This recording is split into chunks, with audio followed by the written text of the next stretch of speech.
following content may contain visuals that are disturbing, graphic, or sensitive in nature. Viewer discretion is advised. This material is intended for mature audiences and may not be suitable for all viewers. Please exercise caution while watching, and if you find such content distressing, we recommend discontinuing viewing. This disclaimer is provided to ensure awareness and to prioritize viewer well-being. Hello and welcome to this brand new edition of Global Lens on News9 Live with me, Neha Khanna. Our focus continues to be on the Israel-Hamas war, and of course we have a complete lowdown for you on the musical chairs that's happening in British politics. First, our big focus. It is day 38 of the Israel-Hamas war, and the World Health Organization has warned of a dire and perilous situation at Gaza's main medical facility, the Al-Shifa hospital, which is experiencing a near-complete power outage and acute shortages of food and water. WHO Chief Tedros Ghebreyesus has said constant gunfire and bombings in the area around the hospital have exacerbated the already critical circumstances, and that Al-Shifa is not functioning as a hospital anymore. In fact, the World Health Organization has also said that every 10 minutes a child is being killed in Gaza. The Israeli military says it is ready to help evacuate dozens of vulnerable newborn babies from here to another hospital. Al-Shifa's head of surgery, Dr. Marwan Abu Sada, has said a third premature newborn baby has died because of a lack of power. And as dozens of other newborns are currently not receiving the care they need, he said, "We're afraid we're going to lose all the babies." Israel says Hamas has its headquarters underneath Al-Shifa. Hamas denies using the hospital for military purposes. Dr. Abu Sada described Israel's allegation as a big lie and issued an open invitation to its nearby forces to come and inspect the building. Gaza's Hamas-run health ministry has issued an update about the situation at Al-Shifa, saying there are at least 2,300 people still inside the hospital, 1,500 of whom are displaced people who have sought shelter there. The World Health Organization has repeated its call for an immediate ceasefire and the active protection of civilians and healthcare. Israeli forces reached the gates of Gaza City's main hospital today. It's now the primary target in their battle to seize control of northern Gaza, where medics say patients, including newborn babies, are dying for lack of fuel.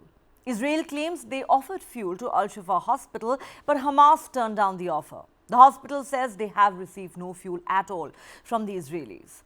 Meanwhile, in a significant statement, Israeli Prime Minister Benjamin Netanyahu has told US media that a deal could be in the works to free hostages held by Hamas in Gaza, but declined to provide any details for fear of scuttling the potential plan. Netanyahu said, and I quote, "We heard that there was an impending deal of this kind or that kind, and then we learned that it was all hokum. But the minute we started the ground operation, that began to change." Asked whether there's a potential deal to free more of the hostages, Netanyahu replied, "There could be," and added, "I think the less I say about it, the more I'll increase the chances that it will materialize." Close to 250 hostages are being held captive in Gaza. But Netanyahu maintains that a ceasefire is out of the question without the release of the hostages. A Palestinian official in Gaza laid the blame for inaction at Netanyahu's doorstep. The official told AFP on condition of anonymity, and I quote, "Netanyahu is responsible for the delay and obstacles in reaching a preliminary agreement on the release of several prisoners. He's not interested in finding them alive. He's only concerned with preserving his own political future." Netanyahu also addressed the issue of Gaza's hospitals, which have become trapped in the fighting, and in particular Al-Shifa, the Hamas-run territory's largest hospital, which authorities say faces a catastrophic situation. In fact, they say there is no reason, Netanyahu in fact said there is no reason why we can't get the patients out of there. We're telling them to leave, and in fact, we're helping them by creating safe corridors through which patients and others can evacuate to areas of less intense fighting in southern Gaza. There is also growing concern that this war could spread beyond Gaza, with an upsurge of clashes on Israel's northern border with Lebanon and the United States launching airstrikes on Iran-linked militia targets in neighboring Syria.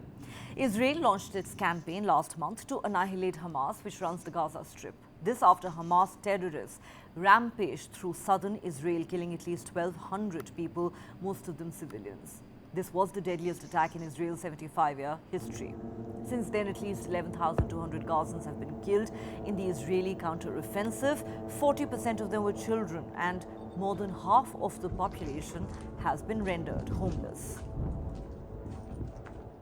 Sadly, the health system in Gaza is collapsing, and we are following very, very closely the developments around hospitals, especially Shifa hospital. Shifa is an iconic hospital in Gaza. It is always the hospital that continues to function across the wars.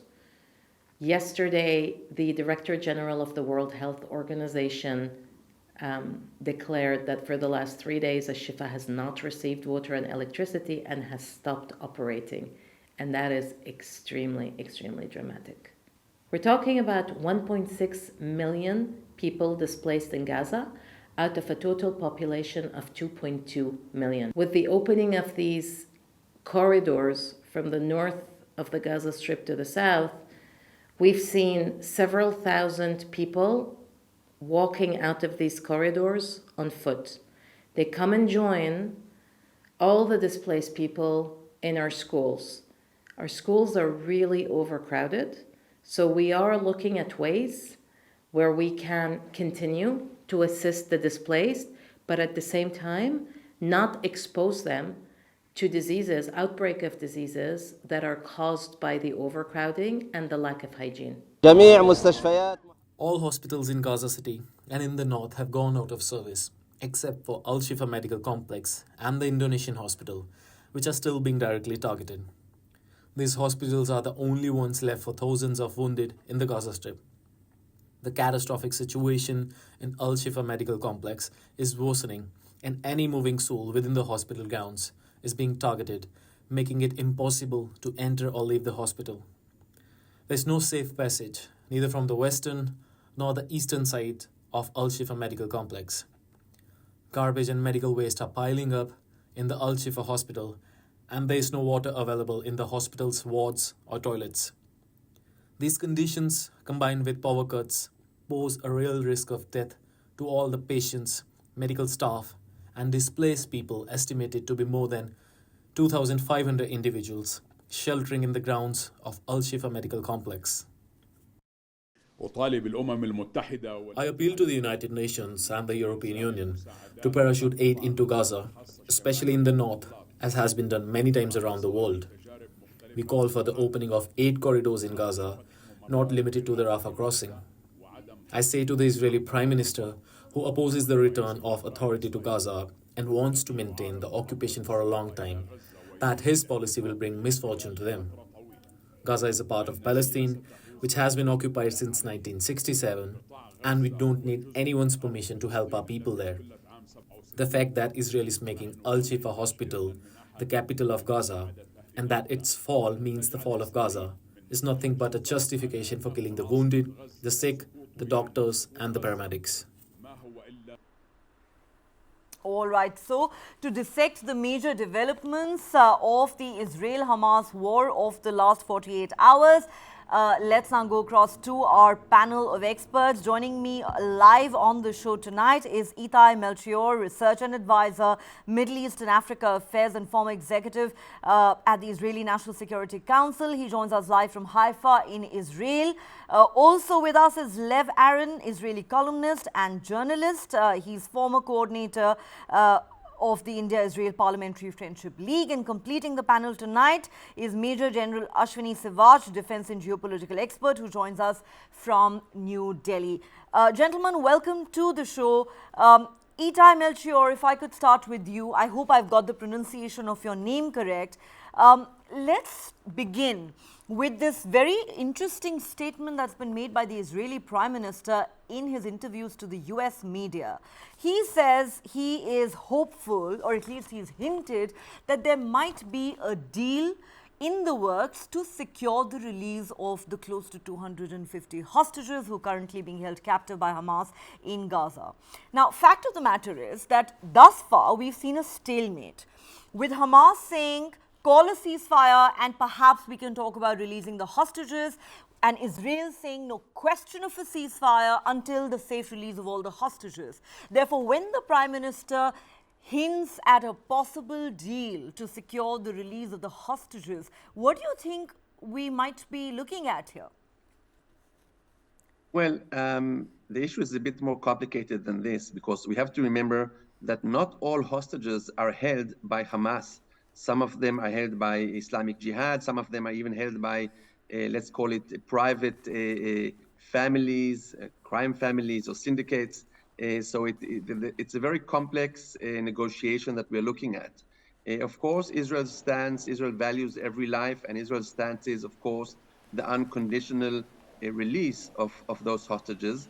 I don't think the Prime Minister or anybody else involved will elaborate on the talks right now, but we know more or less from looking at the media and looking at different jets flying back and forth who the players are when it comes to negotiation, Qatar, Egypt, and we have to remember that there are also many multinationals in this. There are people from several dozen countries who are held captive. There are British citizens and US citizens and French citizens and much more. So you have to remember that many of those countries who have their citizens also taken captive are also somewhat involved, or at least applying pressure.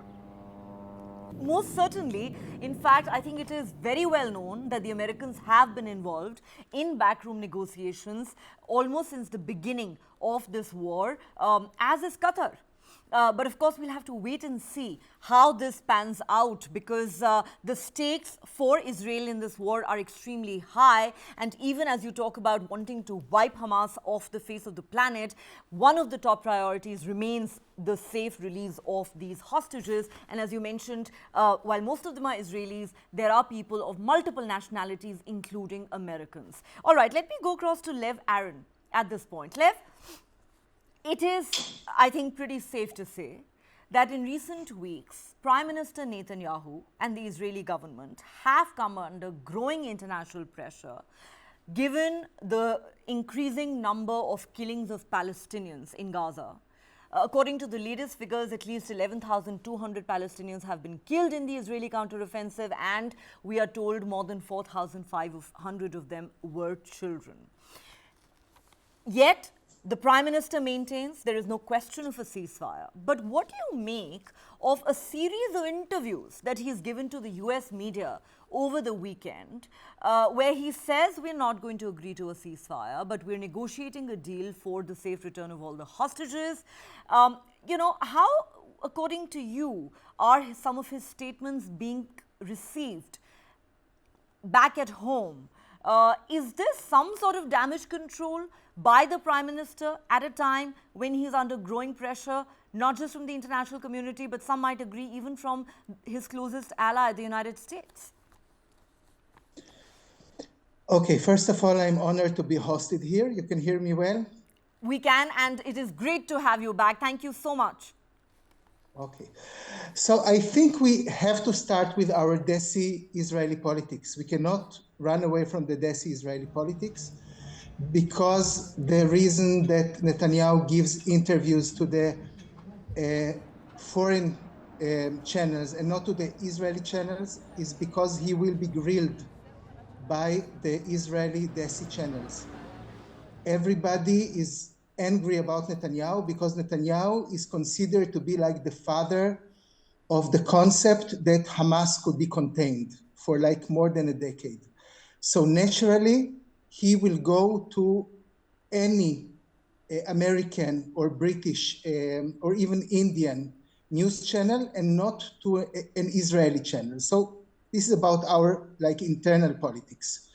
The second thing is the same internal politics, domestic politics, does not allow any result except defeating the Hamas totally. And even today, there is not a single pollster who gives Netanyahu a chance to being again a prime minister if, let's say, elections are tomorrow. Okay? We know they are not tomorrow. So if there is one consensus in Israel, it is not about the outcome after we defeat the Hamas. The only consensus in Israel, the bipartisan consensus in Israel, is that we have to defeat the Hamas. Hamas cannot stay in power in Gaza, even if they are in a hospital. Even if when you try to kill a Hamas militant, maybe you kill other people who hate Hamas. We know what the prices are.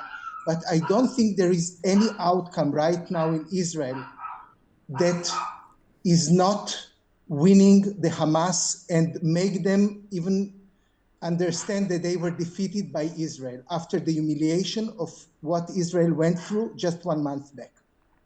Well, you've made a series of very, very important and interesting points, Lev. You are saying that there are many who believe that Netanyahu may be to some extent responsible for what's happened to Israel in the first place. There are many theories, one of which suggests that, he did in fact support Hamas indirectly for a very long time because he wanted to create a divide amongst the Palestinians, and maybe Israel is paying a very big price for that policy that Netanyahu pursued for a very long time. And not only is he, is his unpopularity growing across the globe, there is a lot of anger directed at Netanyahu at home, and it looks very unlikely that he will be re-elected to office. Also, you say that he's avoiding talking to media in Israel because he will be asked some very tough and uncomfortable questions. He would rather talk to the foreign media. You mentioned the Indian media. I certainly hope that he will agree to talk to us at some point. Let me expand on some of those points that you've made with our next guest, Lev. Major General Ashni is with us as well. Sir, address this for us, that even as this war goes on, fact of the matter is that many would say that it is getting more and more difficult for Prime Minister Netanyahu because there is growing international pressure on him to call a ceasefire. And it's not just from humanitarian agencies, it is not just from the United Nations, it's not just from the Arab world. Many believe that even the Biden administration, his closest ally, is now increasingly uncomfortable being seen in Israel's corner, given how the humanitarian catastrophe in Gaza is worsening by the day. And on top of that, there is anger in Israel at home directed at the Prime Minister, because there are some who believe that he perhaps to some extent created a Frankenstein monster in Hamas. But given how the war is proceeding, as an army man, how do you perceive this war, sir, given how it's currently poised? And, with Israelis saying constantly, the only way this can end is if we wipe out Hamas and achieve a major victory. Can they really wipe out Hamas completely? Can there be a complete victory for Israel in this war? Absolutely. See, Neha, 2 points you have raised it very clearly. First of all, we must understand what were the military objective of Israel when they have gone inside Gaza. The two aim were, one was basically to destroy the military capability of Hamas, and the second one was to get the hostages released. Now, as far as the first aim is concerned, that the Israelis have managed, the Israeli Defense Forces have managed to almost crush the Hamas to 70 to 80%. But still there are a lot to be done. Until and unless they are not able to completely destroy the military capability of Hamas in Gaza, they are not going to stop, because that was the first and foremost aim. Otherwise, Hamas will grow again. Not that it will take time, it can grow again within a stipulated time. So therefore, as far as Israel is concerned, they have no choice but to destroy Hamas military capability. And Hamas very cleverly has made use of hospitals, schools, mosques from where they are fighting. They have a tunnel defenses. So it's a difficult task for Israel defense forces to completely destroy Hamas. But I suppose they have done a very good job professionally. The way they have got systematically, everyone thought that the Israelis are going to have a lot of casualties, especially fighting in built-up area and tunnel defense. But then they have managed to ensure that their casualties are minimum, and the Hamas capability to fight a war is almost nullified. But what it comes, the problem is, what about the future of hostages? Now, the hostages is one thing which is basically, you can say, can bring down Israel's, will to fight. Now, what will happen to this more than 240 hostages? Is there any back channel diplomacy going on? Is there any way to release these hostages? Because till the hostages are not released, Israel is not going to agree on ceasefire, and rightfully so. Rightfully so, because in case if you break this momentum, the Hamas will get it again recouped and fight it again the other day. So therefore, the question is how do they get the hostage released? I suppose back channel diplomacy is going in Qatar. To me, it looks like that there is a chances of those prisoner of Palestinians which are there in Israel jail, they may do swapping with them. But then certainly they will like these 240 hostages to be given, come back, including almost 15 to 20 foreign nationals. So that is the main thing. As far as the military objective of destroying Hamas is concerned, as on today, that aim they are fulfilling. To say that they can never destroy Hamas completely may not be totally correct, because militarily you sort of destroy its capability of not striking again in a future time. And that's what they are trying to do. As far as the casualties are concerned, they are very keen that the minimum casualty should take place. As far as Palestinians are concerned, collateral damage should be less, and that's why they have opened two corridors moving from north to south. What is happening is the Hamas is not letting the Palestinian civilians to move because they want to use it as human shield. So this is the catch-22 situation for Israel. As far as the military is concerned, they are going in a professional manner, but their casualties are increasing. And as the time passes by, as the casualty of Palestine increase, it is disadvantage to Israel, because the sympathy of the whole world then goes toward the Palestine, and also the people start pointing out finger at Israel, and that they forget what happened on 7th October. As far as domestically now Netanyahu is concerned, I suppose the whole country is with him fighting against Hamas. What will happen after this war, the time will only tell. But I, for one, feel that militarily Israel is going in a very professional manner, and they have managed to almost put a dent or destroy the military capability of Hamas almost 70 to 80%. And they have Okay. surrounded Gaza city, I and the work which is left is not of surmounting I still NATO. wonder though if they can, enter the tunnels with so much ease. That might be the toughest part of this war for Israel, navigating those, the maze of those underground tunnels. I'll come back to you, Major General, but let me go back to our Israeli guest. Of course, Major General Ashni Savas made an interesting point there, that there is a strong possibility that the release of the hostages could be secured in return for the release of some Palestinian prisoners from Israeli jails. I doubt our Israeli guest will confirm or deny this. So, Itai Melchior, I will ask you another question instead. There are just too many claims and counterclaims being made by the two sides, as has been the case since the beginning of this war. Now, you have Israel saying, the Prime Minister saying, we offered fuel to Al-Shifa hospital. It is Hamas that turned down the offer. Al-Shifa hospital says we never received any fuel from Israel. In fact, you now have the World Health Organization saying the biggest hospital in Gaza is no longer functional. This is a catastrophe. Enough is enough. Call a ceasefire. Then, you have people, including the United States, saying to Israel, do not target healthcare infrastructure. And yet Israel goes ahead and targets Al-Shifa hospital, saying that is because this hospital houses Hamas's military infrastructure. The question is, I think, even as there is growing outrage over the killings of Palestinians, people are also increasingly confused in this fog of war about whom to believe. Yes, you have very long questions there. Let me just actually start with the last part of your question. There's one side that has been proven every time and not to tell the truth. We saw the bombing of a hospital in the first week of the war, which Hamas blamed Israel for. It's since then been proven beyond any doubt. All the countries, all the media outlets who have looked into the footage have confirmed that it was not Israel. Hamas keeps saying it was Israel. So we can assume which side is a free democracy with free press that is telling the truth and which side is not telling the truth. We've heard recordings of Hamas people telling hospitals they're coming to take some of their fuel.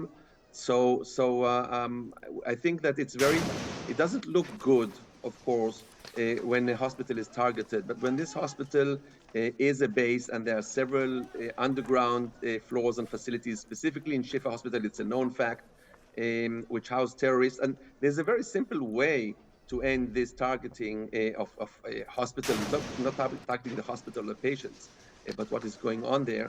The easy way is for Hamas to give up arms, to surrender, to return the hostages. You cannot hide inside a hospital and then cry foul when this hospital is being targeted. This is a war crime committed by Hamas, besides the war crimes that they have perpetually been doing, targeting Israeli civilians, not only on October 7th, but all the rockets they fire are targeted at civilians. The fact that Israel has Iron Dome and other capabilities that help save Israeli lives does not diminish the fact that Hamas and other terrorist organizations keep firing into Israeli civilian areas, even from the north. Other proxies of Iran, Hezbollah, has been killing Israeli civilians in the north and targeting civilian towns. So really, the crying foul about the hospital when the other side is not doing anything for humanitarian cause, even not letting the Red Cross visit the hostages. So I really believe that if we want to play fair, then the burden should be on Hamas, not on Israel, which has been trying hard. And by the way, the Shifa hospital manager also said that they didn't accept the fuel because it wasn't enough. So he can't, they are changing their lies throughout. They keep broadcasting that they're out of fuel, but you see the lights running in the hospitals when ambulances are arriving. So really, everything needs to be taken not with a pinch of salt, but with a truckload of salt. Truckloads that are hard to come by in Gaza. Pardon me for my pun, but to be fair, it's not just Al-Shifa authorities. Even though the World Health Organization is on record as saying these hospitals are not functioning anymore. But Mr. Melchior, I want to ask you another couple of questions. Just on this, sorry, you're saying the World Health Organization is getting its facts from inside Gaza. I remind you that last week there was a serious research done and shown that many of the journalists who are working for the Western media outlets, I'm not talking about the Hezbollah or the Hamas news outlets, and not even Al Jazeera, I'm talking about CNN and other channels. All their reporting is done by locals, and it's been shown that some of them were even part of the October 7 events and participated and were there with the troops. So really, again, going back to your previous question, it's a bit difficult to trust these reports.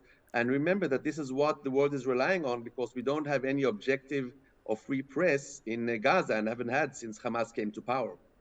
Okay, I thought the UN aid workers were present on the ground. They certainly have been at the Rafah crossing. But let me ask you a different question now before I go across to the other guests. You heard Lev Aaron, a fellow Israeli, talk about how much anger there is at home towards Netanyahu. What do you make of the fact that there are some who are now beginning to call Hamas Prime Minister Netanyahu's Frankenstein monster? Listen, I was part of the security mechanism of Israel in some of the relevant period.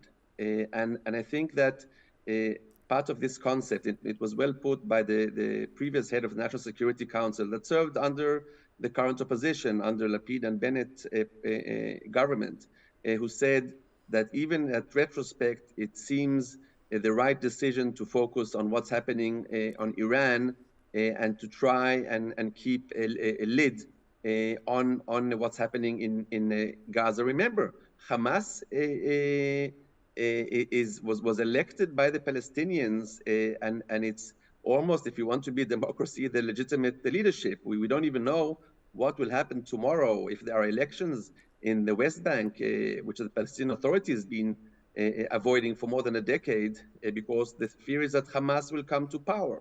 So remember that when you are dealing with Hamas, you can't just, let's say, if 2 months ago Netanyahu had gone to war against Gaza and Hamas, and what we're doing today, we would have done 2 months ago, the world would have been at outrage, and foreign militaries would have come to fight against Israel.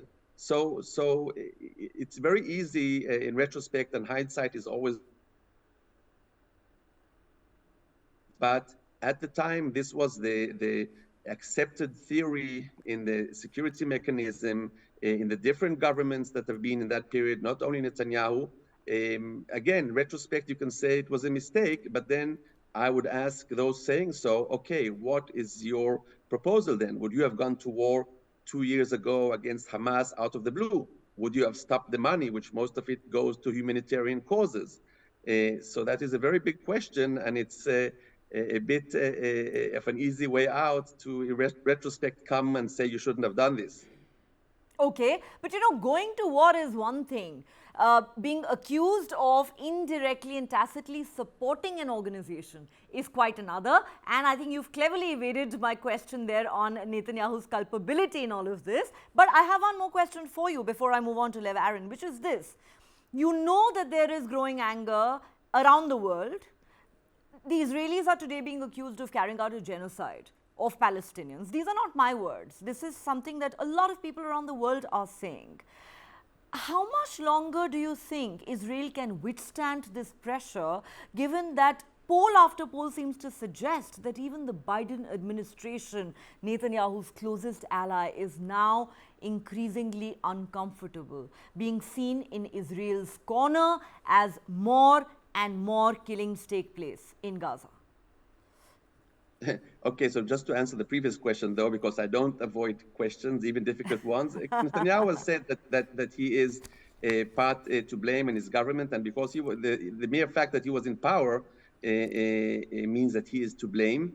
Again, I'm sure that after the war there will be a commission of inquiry, and there's so much blame to go around that he will get his portion of blame, as will others, and therefore I share the view that he will not keep being prime minister for long. I don't know exactly the mechanism, but that is the common thought in Israel.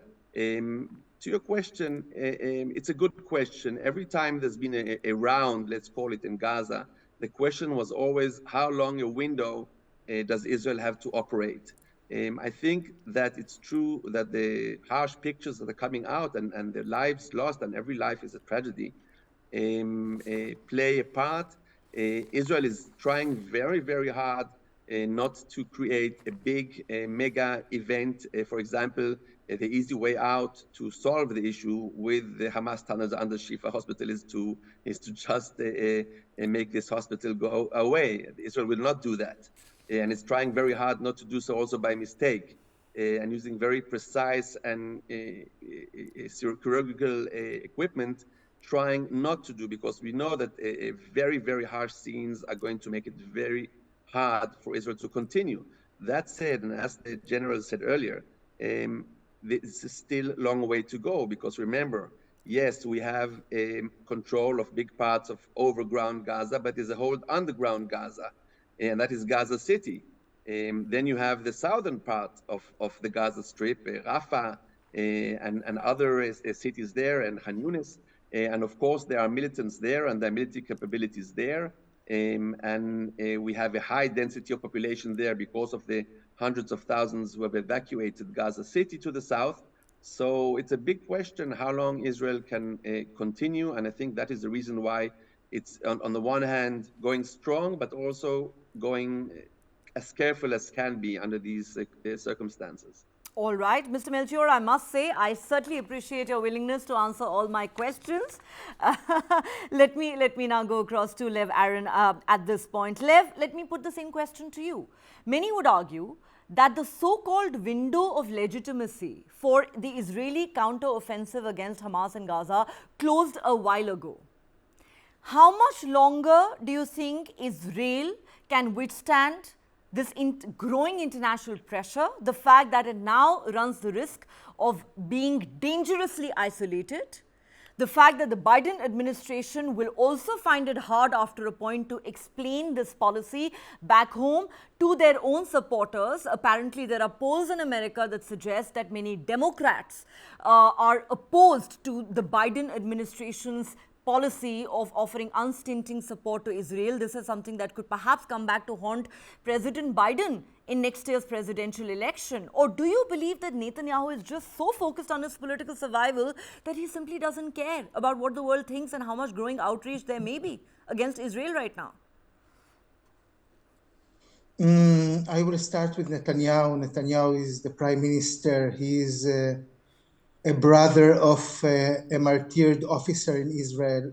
I don't think that when he thinks about the war, it is only through the narrow lens of politics, okay? I think also Netanyahu, as well as the other ministers, they understand that we are now speaking about history, not only about politics. The pace of the war is not because of Netanyahu, not even Defense Minister Gallant. The pace of the war is because the army, the Air Force, the Navy, everybody is asking the politicians to let the army move slowly, to do things in a slow way, not to create a situation when many Palestinians are getting killed if they are not the Hamas terrorists. And they are the ones who are asking for the oxygen and to let as much time as possible to be inside Gaza and to give the Israelis a real defeat over Hamas. And I agree, we have the tunnels and we have South Gaza.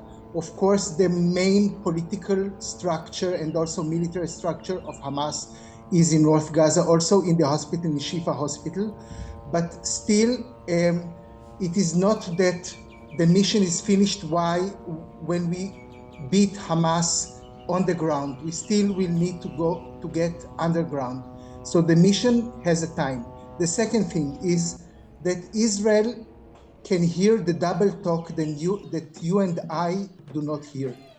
The things that the Palestinian Authority is saying outside is not what the Palestinian Authority or the Emirates or the Saudis are telling the Israeli government when they are sitting in closed doors. So on one hand, of course, we see the demonstrations. We see the tragedies in the hospitals. We see the lack of water, electricity, and so on. We see so many people who lost their houses.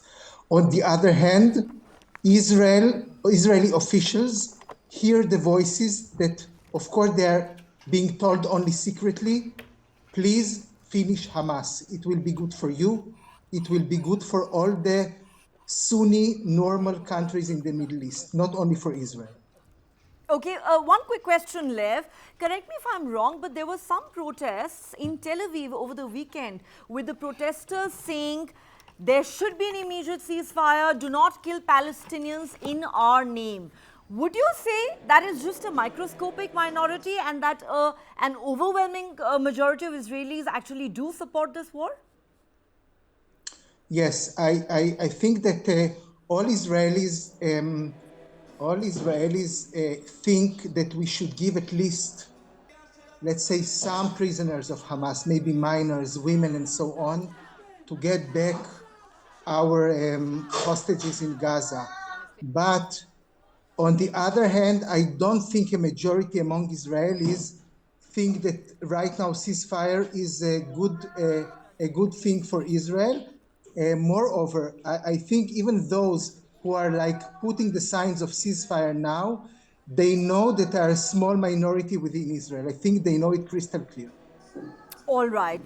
Major General Ashni, sir, wrap up this debate for us. Even though you believe that Israeli forces are on the right track as far as their stated objective of finishing off Hamas is concerned, but how do you think, like a military man, that they're going to navigate, the labyrinth of underground tunnels, for example, and bunkers, and so far we're talking about northern Gaza. Perhaps there is also the rest of Gaza that they need to deal with.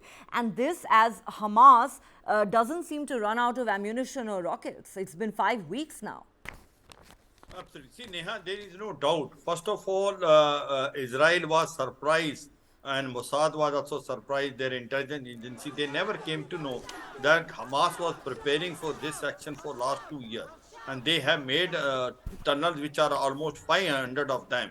And they are running all through the Gaza. And it is very difficult to basically negotiate these tunnels and get these Hamas out of the tunnel. And if you get into this, then the point comes is your own casualty will increase. But to me, it looks like that the Israel has gone in a very professional manner. They have used sponge bomb and they have used water cannon, and they have managed to get these Hamas out of the tunnel. And they, though it is a difficult operation, it's a built-up area operation, and it is bound to be slow and also a lot of casualty. But I suppose so far Israel has done a professionally a good job by ensuring minimum collateral damage, minimum own casualty, and also able to neutralize Hamas and tunnel defenses. I suppose the tunnel defenses to some extent has been destroyed, but it will take some time. The problem is not that. The problem is this war going to finish too soon?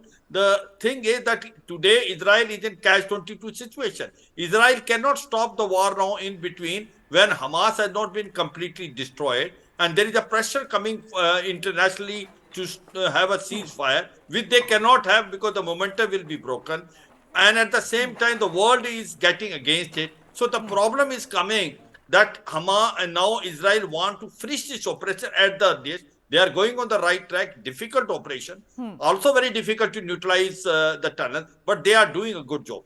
Where I suppose the Israeli force have faltered is that they have not managed to evacuate the civilians from North Gaza to South Gaza in the first phase of the war. Okay. Now they have opened two corridors that could have avoided of having a civilian casualty. The biggest problem is more than 12,000 Palestinians when they have killed. Yes. That attracts the attention of the whole world. That is exactly what I wanted to say, sir, that I had only one point of disagreement with you when you said that the Israelis have managed to minimize the casualties, because I do not think they've managed to do that. Fact of the matter is close to 12,000 Palestinians have been killed in the Israeli counter-offensive. Yeah, we can certainly not say that all of them were Hamas. Thousands of them were children, and according to the Americans, the real figure could be much higher than that. Okay, I'm out of time, sir, very quickly. One. So, Neha, no doubt, what you said rightly, that they could have been more professional in ensuring minimum casualty to civilians. They tried it. I suppose where they faltered is that they should have ensured that the maximum population should have moved from North Gaza to South Gaza so that the collateral damage would have been a minimum to civil casualty. And I totally agree. If the world is going to go against you, is due to civilian casualty and casualty of children and the women. And you know, it is really sad when we have to refer to 12,000 human beings as collateral damage, thousands of whom were children. But I'm completely out of time. Therefore, Itai Melchior, Lev Aaron, Major General Ashni Sivaj, thank you so much for your perspective and time on Global Lens. Thank you very much for joining us.